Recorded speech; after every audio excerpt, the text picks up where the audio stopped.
Hello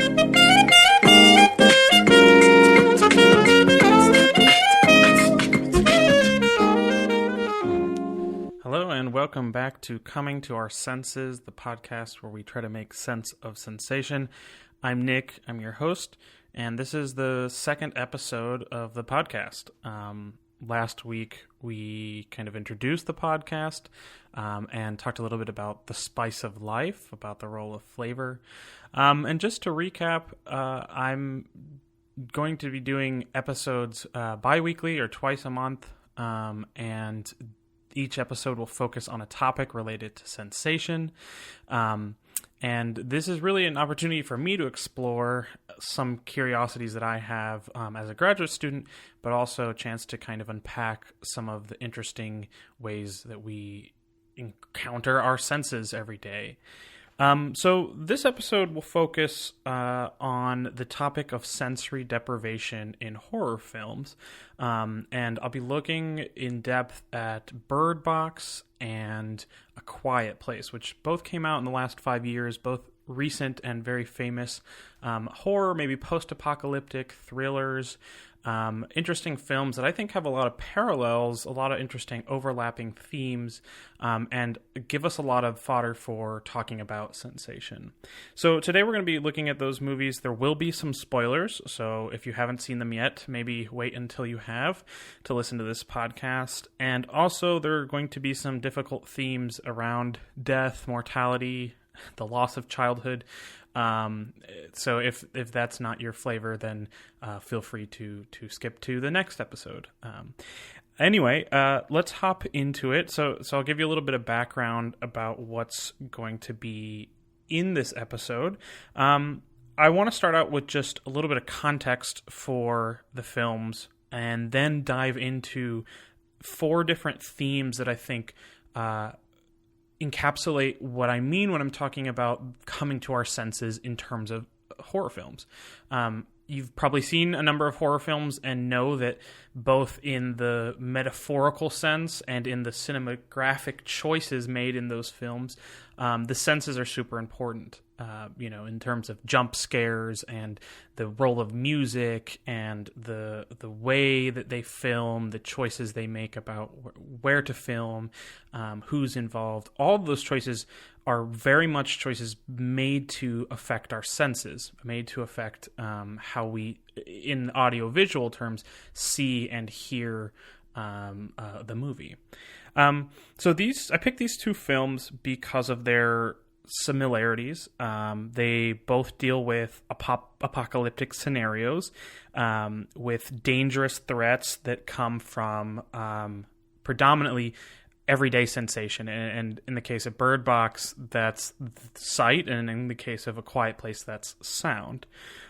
So in A Quiet Place, what's going on is a family is trying to survive the continuous threat of these monsters that hunt based on noise. So they have incredible capacity to hear, I think somewhat using echolocation and just having weird auditory complexes that allow them to hear and hunt pretty proficiently through sound.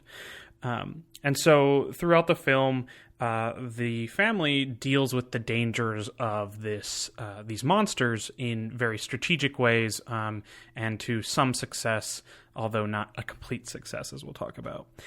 In Bird Box, it's kind of the opposite, where instead of sound being the main issue, sight is. And so the monsters are never shown in the film, which is a particular strategy we'll talk about.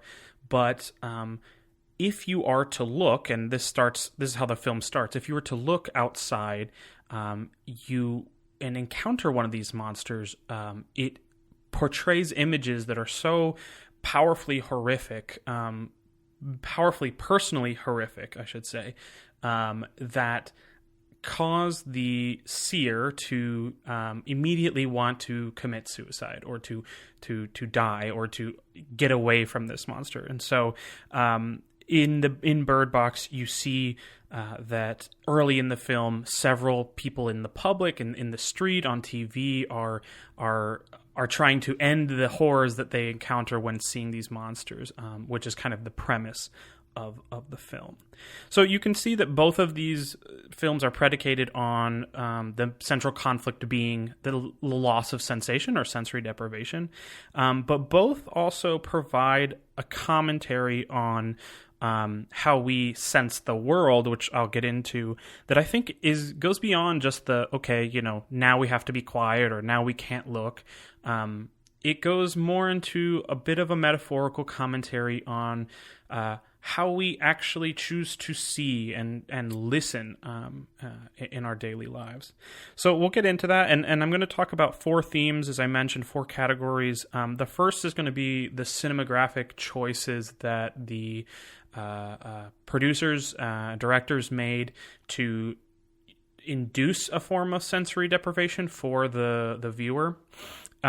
Second is I'm going to talk about the main movie conflict, the central conflict that is presented through sensory deprivation, to consider how those conflicts test the characters in terms of reinventing, reimagining their connection to sight and sound.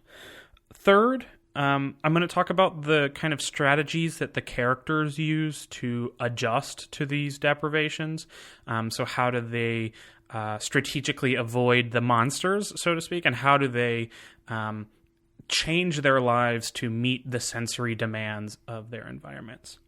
And finally, I'm going to end with returning to the metaphors that I think they're offering in terms of critique, talking about how I think these films are pushing a little bit more the boundaries of what a commentary or critique on sensation can be. So with that, let's hop into it. The first category, as I mentioned, is the cinematographic choices that the producers have made. And why I want to look at this is I think there are some clever, very subtle ways that the producers bring the audience into the experience of the film through the audience's own sensations, through their own sight and sound. So there's a long history in academic analysis that looks at how films, particularly horror films, use sensation, and I'm not going to go into it, but there is a long history that I think these films draw on, and you can kind of see some parallels with other films. There are a number of concurrent sensory deprivation films that look at kind of the post-apocalyptic genre through the senses, including there's a new series called See on Apple TV. There's a movie called A Perfect Sense, which is came out in 2011. There's a movie called The Silence, another one called Hush. And so there are a lot of contemporary films that use sensory deprivation within this genre, and then a lot of films that really strategically use the senses elsewhere. So I'm not going to get into that now, but I do want to talk about the choices that the producers made. And the first one is that they choose to manipulate the senses to signal a certain mood. So I'll give you an example. In Bird Box, the main character, Mallory, strategically chooses to keep along a couple of birds that she finds during a supply run to a grocery store. She decides to keep these birds with her on her person because the birds offer a signal of danger. So when the monsters are near, the birds start chirping really loudly, and when the monster isn't, they are tranquil and chirp as they normally would. So as the viewer, you start to sense anxiety during the moments in which the birds start to flutter and jump around their cage, and this strategy alludes to the title of the film, Bird Box, right? And so you can see that the use of the sound that the audience hears creates this tension for the audience themselves, an awareness or kind of a preparation for anxiety due to the presence of the monsters. The opposite is true too, where the possibility of creating a mood of tranquility emerges through certain forms of music and certain visual presences. So in A Quiet Place, there are several shots in moments of safety where it zooms into the father of the film, which is played by John Krasinski, embracing with his children in moments where they've escaped danger or they're having an emotional connection. And when it zooms into their hugs, their embraces, the audience is kind of brought into a sense of proximity, a sense of closeness. Often there's pleasant music in the background, which is kind of a nod to the fact that you don't need to be scared in this moment. In particular, this is a form of temporary resolution where the characters can embrace. And so this happens in several instances. There's another moment in A Quiet Place where the mother of the family, which is played by Emily Blunt, is holding a stethoscope up to her stomach to hear the heartbeat of her newborn or her unborn baby. And the audience members can also hear the heartbeats as they start to play and see Emily Blunt's face start to smile, kind of temporary resolution again, temporary calmness through the sounds of the baby. The sensory choices of the producers also help to bring the audience member into the film in certain moments as though they were experiencing the horrors. And one example here is in Bird Box. There are several instances in which the characters have to wear blindfolds when they're outside to avoid seeing the monsters and seeing the horrors that the monsters bring. And during these shots, there are several moments in which the camera appears to be behind a blindfold as well, as the character is running through the woods or trying to get into a supply shed, for instance.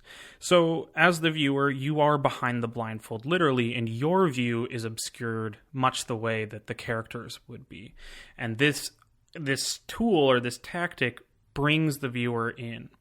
Again, in Bird Box, when the monsters come, there's a certain rustling of the leaves. And as I mentioned earlier, the film never actually shows the monster. And so this is another strategic choice where the danger is not actually visible.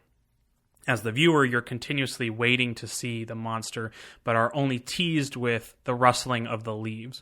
And so that auditory stimulus and the lack of a visual stimulus creates this constant tension in which you are constantly waiting for the monster to appear. A Quiet Place does this too. A lot of the film is done from the daughter's perspective. The oldest daughter is hearing impaired, so while during the rest of the movie you hear some background noises, even though it's quiet, when it's from the perspective of the oldest daughter, the film is absolutely silent. And in several instances, you as the viewer get this dramatic visibility of the monster that you know is behind the oldest daughter, but since she can't hear, has no awareness that the monster is behind her. So the film uses these strategies to bounce between moments of absolute quietness and often dramatic, loud tensions where the monsters arrive. This is perhaps most iconic in the opening scene to A Quiet Place, where when the family is hunting for supplies in a local drugstore, the youngest child is searching for a toy. He encounters this spaceship, which his father and mother immediately scold him for taking because there are batteries in the spaceship that make it light up and give it some sound effects. Not to spoil too much, but this ends up coming back to be the child's demise when he picks up the batteries and walks out of the store playing with the toy, only to be found, only to signal the arrival of the monsters when walking. So there are these kind of back and forths between the dramatic silences and the dramatic noise moments in A Quiet Place. And similarly, as the viewer in Bird Box, you are constantly kept in the dark as the characters are through the blindfold and other mechanisms. In addition to the stylistic choices of the film, there are many clever ways that the producers use the central conflict to denote sensory deprivation and its consequences. Throughout the film, for instance, sensory deprivation is linked to emotions, particularly negative and particularly powerful emotions, such as blame, danger, sadness, depression. For instance, in Bird Box, one of the entry moments, or one of the first moments of the film, is worldwide panic. And this is seen in a scene where people are crashing their cars, people are running down the street, trying to get into houses, trying to avoid these monsters. And so when the panic emerges, the first thing that occurs to a lot of the characters is to run and hide.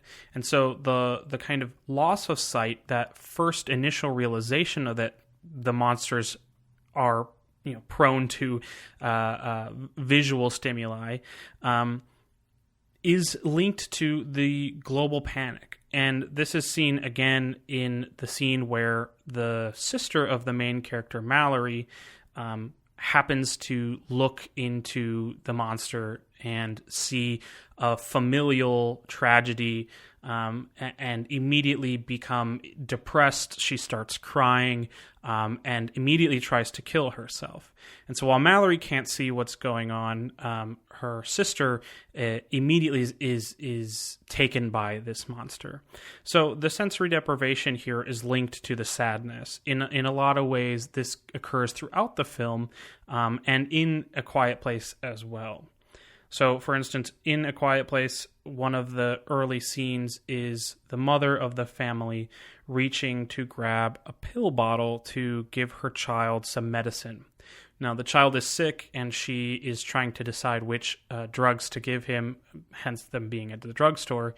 And as she reaches, she knows that the pill bottles make a lot of noise, and so there's this kind of eerie, tense, careful moment where she's grabbing the right medicine from the shelf without making any noise. Another way that the senses emerge in the central conflict is through the portrayal of the monsters themselves. Now, as I mentioned in Bird Box, the monster is never actually seen, or at least the audience can't see the monster. The closest we get is when one of the characters starts to fan out their drawings of the monster onto a table. We later learn that this character has been released from a mental institution and is what we might consider sociopathic, and actually likes looking at the monster. So the only visual representations we have of the monster are his drawings. Now, this also is one of the central themes to the film, that there are several people that actually can look at the monsters and choose to look at the monsters and actually want others to look at the monsters. So this character that I'm mentioning at one point goes into the room where the other characters are and opens the windows to force them to look into the light.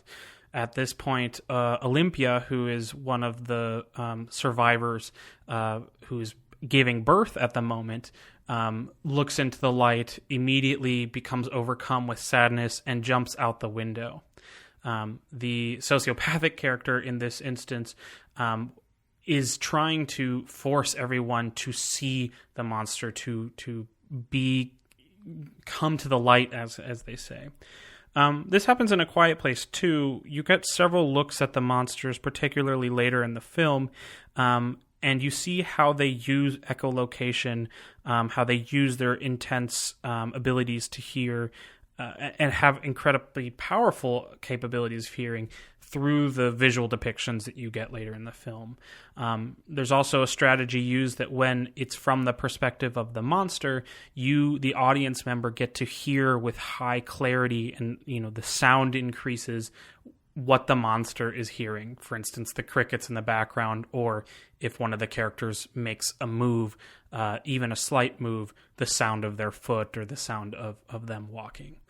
So the zooming into the monsters and the centrality of the monsters makes it apparent how everyday tasks are difficult because of sensory deprivation. Children can't play games without being careful. In both films, there are women that have to give birth during the apocalypse quietly or without looking at the light. And it shows how just instrumental these senses are, or were, and how they were taken for granted by the characters before the apocalypse began. The final way that the central conflict relates to sensation is the need for characters to sacrifice themselves or to create diversions during the film using sensation. So in A Quiet Place, the climax of the film is when John Krasinski, the father of the family, realizes that his children are being attacked by the monster, and that the only way to draw the monster away from them is to make a louder noise, to create a stir and change the monster's attention to be focused on him. The father, in this instance, yells to draw away the monsters from the car that his children are sitting in, and immediately the monster's attention is diverted. It's clear that this is a sacrifice that the father is making, and right before he yells, he uses sign language to signal to his daughter that he loved her and that he didn't blame her for an earlier incident in which she had essentially caused the death of her younger brother. This is also the case in Bird Box, when early in the film, one of the survivors offers or volunteers to look through a camera to see if he can see the monster through the camera. This results in his death, as he can, and ends up seeing some horrific images. There's also another example in the film where one character, Charlie, who is a grocery store employee, offers or sacrifices his life by tackling a sociopathic person when they're in the grocery store to protect the rest of the group, in the process sacrificing his own life. So there are several instances in which sacrifice becomes a central theme, and in which the characters use the senses to draw away the monsters from the others. Other iconic moment in Bird Box is when towards the end, Tom, who has become the father figure of the family that has survived Tom, Mallory, and the two children, Tom decides to distract some of the crazy people who are trying to show them the light and essentially kill them by going out and shooting them. This gives Mallory and the children a chance to escape, and is again another example of confronting the dangers of the apocalypse through sacrifice. So while it's clear that the producers have many clever ways of getting the audience to experience the sensory deprivation that the characters are experiencing, both through the central conflict and the choices they make within the film cinematographically, there are also several strategies that emerge from the perspective of the characters, meaning ways that the characters get around some of the hardships of the apocalypse. So, for instance, in Bird Box, there are several moments where the characters decide not to look. As I mentioned, they're frequently wearing blindfolds or other coverings over their eyes. They put up newspapers on windows to avoid seeing the monsters through the windows. And at one point, they cleverly tape up the windows of a car and use the GPS system to navigate to a grocery store without being seen. They also train to be good at using sound to get around instead of sight. So, for instance, Mallory, the main character, teaches the two children she's taking care of to make clicks with rocks to echolocate when they're walking around in the garden. And she also picks up some bells off of bikes and allows the children to ring the bells, or ask them to ring the bells if they're ever in danger, sort of a auditory form of signaling to Mallory that they're in trouble. There are other kind of strategic ways. Mallory sets up a number of fishing lines to track her steps. There's a rope path that's been mapped out around the house that they're staying in. And the main kind of conclusion to the film is that she has to follow the birds that she's captured and the sounds of the birds to safety, kind of the canary in a coal mine metaphor, but she follows the sounds of the birds to their eventual rescue. These strategies also emerge in A Quiet Place, and there are several both subtle forms of strategy that the characters use and more clear instances in which they've manipulated their environment. One of the iconic scenes that emerges, I think, about halfway through the film is when John Krasinski takes his oldest son to a waterfall. Now, given that the waterfall is a rather loud area, the monsters are deterred because of the constant sound.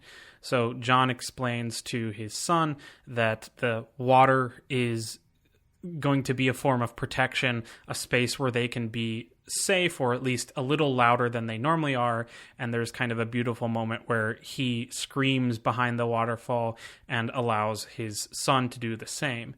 And this is kind of a moment where the son gets to recognize that, while he has to be quiet during the rest of his life to avoid these monsters, this is a space where he can yell and can be loud. They have other subtle strategies, as I mentioned. One of them is they set up these paths throughout the town that are entirely covered in sand, so that when they walk, they're not crunching leaves and their footsteps don't make too many sounds. They learn sign language to communicate with each other, and it's not entirely clear if this is something they knew before the apocalypse started, because their oldest daughter has a cochlear implant, or if this is something they picked up during the apocalypse to survive. Regardless, they use sign language in several moments, including the kind of climax moment where John signals to his children that he's going to sacrifice himself. They also communicate with their neighbors using signal fires, and this is interesting. Similar to the scene in Lord of the Rings, there's a scene of John Krasinski sitting on top of a mill, a corn mill, where he's lighting a fire, and he can see on the surrounding hills several other fires start to light, supposedly meaning that all of the neighbors that do light their fires are doing okay. There are also other forms of alerting each other and their neighbors when there's trouble. During one of the scenes in which the mother of the family, played by Emily Blunt, has to notify John Krasinski that there's trouble, so she turns the lights that they have around their house red using a switch, and then hides. This is immediately after she's stepped on a nail and is going into labor, and so it becomes this kind of silent alarm, allowing John to know that there is an issue at the farm. They also use sound as distraction. So while they know that the monsters are attracted to sound, one of the main ways they deter or get away from the monsters is by creating distractions. So the main one is when John sees the lights that his wife has lit, he sends his son to set off fireworks, which draws the monsters away right before they have a chance to kill or eat Emily Blunt as she's giving birth in the film. So the sound becomes a form of distraction. Emily Blunt also uses a alarm, a cooking alarm, to distract the monsters that are tracking her. And then there are other instances where they choose, to avoid sound by not eating chips or, as I mentioned, putting up soundproofing in their homes. So there are a number of strategies that the characters employ, which shows that, over time during these apocalypse, they are finding clever ways to adjust to the new sensory environments and the new limitations that they have in place. So to reflect, I've talked a little bit about the sensory choices of the films in terms of the central conflicts, the strategies that the characters deploy, and the actual visual effects and audio effects of the film. The last thing that I want to touch on is the way that these films as a whole offer a critique on modern sensation, our relationship to perception, and how we understand the world through our senses, and in this case, sight and sound. So I think these films are capitalizing not only on our fear of monsters. Obviously, there are several great scares that emerge during these films as the viewer, where you are either jump scared or filled with anxiety for several minutes.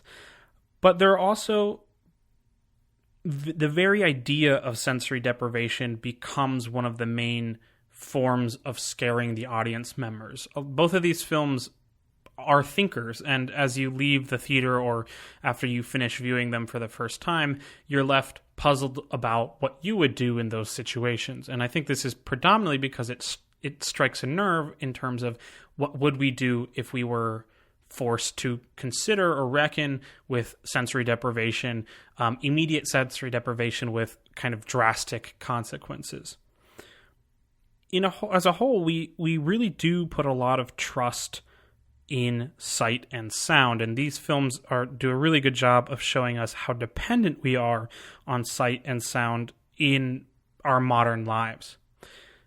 So this is considered in academic terms the scopic modernity, where we tie sight and sound to a lesser degree to ideas of rationality and science and trust. We give validity to what we see, and this is, there are several popular phrases, but I'll believe it when I see it. We put all our faith and all our trust in what we can see and what we can hear, and don't pay as much of attention to what are known as the proximate senses, so taste, smell, and touch. And so these films offer the critique of our dependency on the audiovisual and our lack of connection to other forms of sensation. I think that these films also offer a critique of the role of sensation in our lives by showing how, one, the characters have a renewed appreciation of their choices, the way they portray childhood, the resolution to the films, and in the ways that they consider sensation in day-to-day life rather than as these consequential moments. So the everyday or the quotidian engagements with sensation rather than events and kind of big moments. So for the final moments here, I want to talk a little bit about this critique in terms of those categories and hop into a little bit of a discussion of what the lessons or what are the takeaways of this comparison is, or what the takeaways can be. So as I mentioned, both films do a good job of showing how the characters have a renewed appreciation for their senses, particularly the senses that aren't being deprived.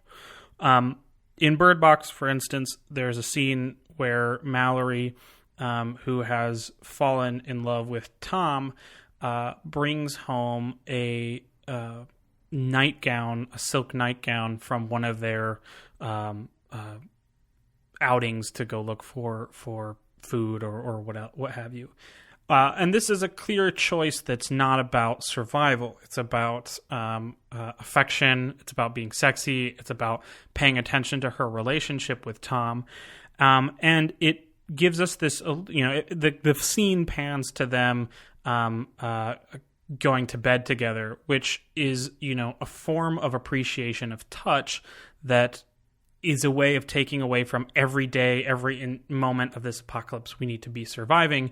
Rather, we can take a moment to appreciate each other. They do this similarly on one of their hunts for supplies, where they encounter a box of Pop-Tarts. Mallory shows this to Tom, who immediately smiles, knowing that Pop-Tarts are a delicacy in these post-apocalyptic moments, and they share, a piece with their two children. And this moment of pause, this moment of calm, where they're trying a food that is obviously tasty and obviously a rare treat, is a clear appreciation of taste in a way that perhaps they wouldn't have before the apocalypse. The ability to eat a Pop-Tart today is nothing but in a post-apocalyptic moment, perhaps one of the biggest rarities of all. A Quiet Place does this too. As I mentioned earlier, there are several scenes where there are long embraces or hugs between the main characters, where you as the audience are kind of aware of the role of touch and the importance of those physical connections when sound is dangerous. Similar to the Pop-Tart scene in Bird Box, in A Quiet Place, there's a scene where they're all eating together, they're sharing, they're handing food across the table, they're eating quietly, and it becomes clear that, they do spend family moments and appreciate the ability to be in each other's proximity, to eat together, to taste together, and to communicate while not being noisy or without using sound. The other kind of iconic scene that shows the renewed appreciation for the senses is about halfway during the film in A Quiet Place, where Emily Blunt's character walks up to John Krasinski's character, and she's got on headphones connected to an iPod. The film for the audience is silent up until the moment where she puts a headphone in John Krasinski's ear, and the music starts to play. Now, this scene is quite beautiful because it shows an appreciation for sound, and it also shows a connection between the two parents who have a clearly stressful life protecting their children, reflecting on their ability to be together with each other. So there's this clear, renewed appreciation for other senses, for taste, sound, sight, in a way that is, I think, a critique of the film that we aren't appreciative of how we have it now.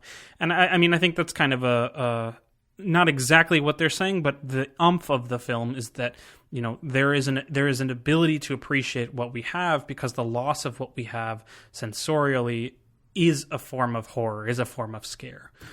The second critique that the producers offer in both of these films comes in their portrayal of childhood.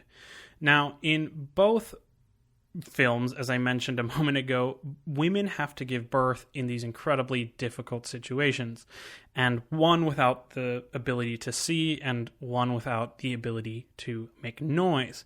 And I think the critique offered here is this idea that no matter the situation, no matter how tough things get, life goes on.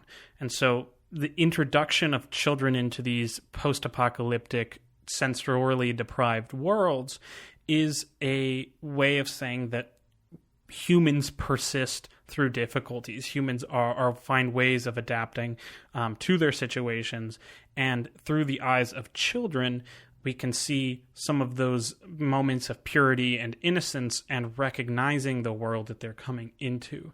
So in both films, as I'll mention in a second, children's role is central to how the films are discussing sensation to begin with. In Bird Box, one of the kind of main arguments that happens between Tom and Mallory is whether or not to give the children hope about what a potential future would look like.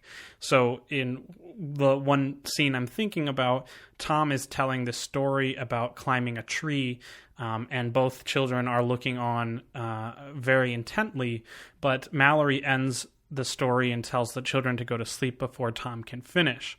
This is followed by an argument between Mallory and Tom about whether or not children should have those hopes and dreams given their situation. This theme is followed throughout the film. Mallory chooses not to give the children names and instead calls them boy and girl, kind of tampering or taking away their identity in a sense, but so as to not become too attached.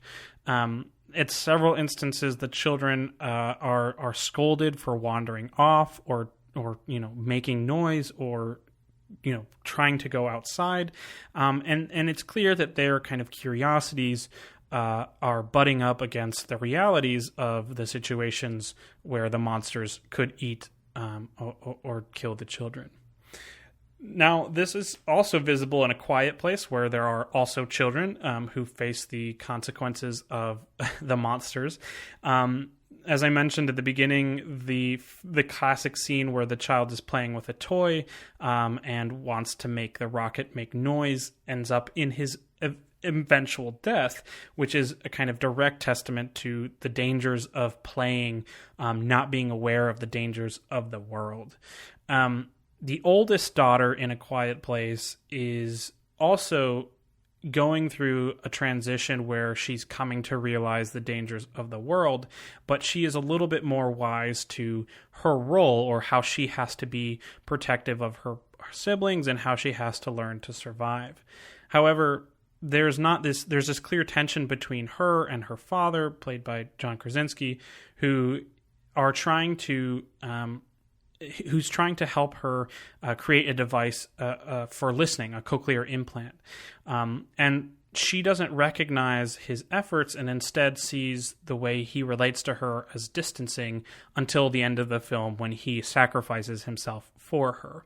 So there's these constant moments of the children in the films having to be careful around their play and having to come to moments of maturity in ways that other children, perhaps in pre-apocalyptic worlds, wouldn't have to. Now, the final critique of both of these films comes in the resolution to the movie. In Bird Box, the main character, Mallory, arrives at a safe haven with the two children that she's taking care of, which is a school for the blind. And in A Quiet Place, while they don't reach a safe haven, at least not in the first film, at the end they recognize the weakness of the monster and are able to kill the monster that's attacking them. Now, the resolution is interesting because it's often based in the medium that's being deprived, a kind of full circle critique of sensation in this way.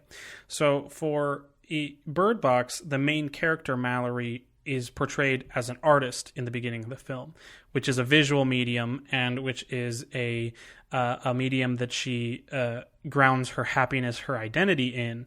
And at the end of the film, it ends with her looking up at this beautiful gallery of birds, looking up into nature and not worrying about the presence of the monsters. So this kind of return to her appreciation for the visual, for being able to see, gets at her trajectory of, realizing that there's sensory deprivation, that she can't look, that she has to create all these creative new strategies for survival, and then ultimately finding some form of resolution, some form of comfort in the visual at the school for the blind. And, at this school, at this safe haven, the children can play. She starts to trust her hearing and, avoid the monsters. And so this return to the visual that she comes to appreciate. This is similar with A Quiet Place, where the oldest daughter learns that the high frequencies emitted by her cochlear implant actually are what have been deterring the monsters throughout the film.